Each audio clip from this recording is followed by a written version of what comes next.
ko ikwento mo, you never met your real mom. No, never. Biological. No. You met your dad? Yes. 25 years old na yata ako. Noon 39 na ako ngayon. But I found out na adopted ako year 2010. So 24, 25 din ako. So your mama, that akala mo biological mom mo, how did she tell you that you were adopted? Ang nagsabi sa akin is my nephew. Yeah, magkaaway kami ng mama ko. Nung panahon na yun, as in talagang away kami. Like, daughter and mom, yung laging di ba? Siguro mag-1 month na kami hindi nag-uusap nun. Then, umiiyak na sa akin yung nephew ko. Na sinabi niya na, huwag ka naman ganyan kay Ebela, ate, ganyan. Sabi ko, ganyan, ganun pa ako nun. Maldita. Sabi niya, alam mo ba na hindi ka naman tunay na anak ni Ebela. Tapos parang ako, pinagsasabi mo. Di parang kinuwento niya sa akin kung paano din niya nalaman. Di, parang totoo yung sinasabi niya. Nasa EBS ako niya sinabi, isa sa mga dressing room ng EBS. I remember particularly this dressing room 9. Naalala ko, pumasok ako ng banyo. Tapos nakatingin lang ako sa salamin. Sabi ko, parang tinititigan ko yung sarili ko na, so sino ka? Para akong biglang nawala ng identity nung night na yun. Bigla. Ganun pala siya. Hindi pala siya pang pelikula na pag nalaman mong ampun ka, magwawala ka and aawayin mo yung Hindi. Para akong nauubos. Tapos parang dahan-dahang umaalis yung spirit mo sa akin kasi yun nga, nawala na ako ng identity. Parang, so sino ka? Sino ako? Sino kayo? Sino yung pamilya ko? Sino yung kadugo ko? Yeah. So, na-lost. Ganun yung pakiramdam. And how did you talk about it with your mom? Nagtuloy-tuloy lang na hindi kami nag-usap. Until, I remember, day after Valentine's Day, February 15, sinugod na ako sa hospital. From taping, may crying scene ako na ginagawa. Then, hindi na ako nakatigil sa pag-iyak. Kasi nalabas ko na yung iyak ko. Since January ko nalaman yun eh. So, nung February 15 of 2010, sinugod ako sa ospital. Then, nagsikip na yung dibdib ko, namuti yung mata ko, nawalan ako ng malay.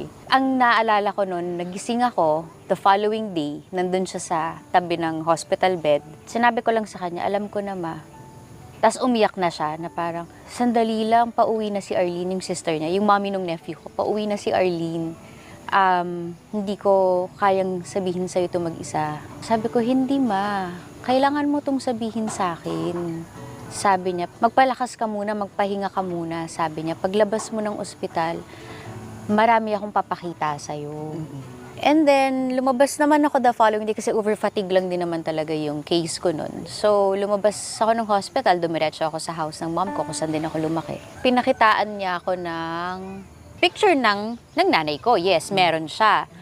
Then, kinuwento niya sa akin na, alala mo ba itong mga nagpupunta sa bahay tuwing Pasko, na nagpapapicture sa'yo taon-taon. Tapos pag nagpapapicture sila, inis na inis ako. Sino sila? Mga tito-tita ko pala. Na biological? Yes. Nang akala ko, mga kapitbahay lang namin sila from Tondo. So, naiinis ako na, bakit ba lagi nagpipicture? Parang sa akin nun, Pasko na nga lang ako hindi nagiging artista. Yung di ako nagtatrabaho, di ba? Tapos pupunta ng bahay para magpa-picture. Naiinis talaga ako. So, syempre, na-feel bad ako nung nakita ko yun. And nalaman ko yun na parang, bakit nyo naman ako nilagay sa posisyon na, alam mo yung ganong feeling? Bakit nyo ako nilagay sa posisyon na sa sitwasyon na maiinis pa ako sa kanila? Yun pala. Yun pala kamag-anak ko sila. Yun nga. Kaya nga. Okay. So, you saw a picture of your biological mom. Was she an OFW? No. Ang story daw nila ay ang nanay ko ay naglayas sa Maynila, nagpunta ng Olongapo. Then, nagtrabaho doon like, eto kwento na rin to ng daddy ko nung na-meet ko siya kung paano din sila nagkita dahil US Navy yung daddy ko noong 1984 to early 1986. Kapag sila nasa barko, meron sila mga bahay sa loob ng base ng Subic. May mga cleaning lady pumapasok sa kanila. So, isa dun yung nanay ko. So, dun sila nag-meet. Did you ever forgive your father? How? Actually, hindi niya alam na buhay ako. Ang alam niya all along, namatay kami sa car accident ng nanay ko. Who told him that? Nag-imbento ng letter yung nanay ko. Kasi ayaw na niyang ituloy yung relationship. May naging boyfriend siya. Pag alis ng barko ng US Navy sa Pilipinas, nagkaroon siya ng ibang partner. Pero totoo to kasi dalawang side yung nagkwento sa akin. Yung relatives ng nanay ko and yung daddy ko. Kaya nung nahanap ko siya sa Facebook, para daw siyang binuhusan ng malamig na tubig kasi alam niya patay ako. Alam niya patay na yung Via. My gosh, but you also searched for your father. You went Yes. on Facebook. Wala akong planong hanapin sila eh. Gusto ko lang malaman, so nasan siya? Nasan yung tunay kong nanay?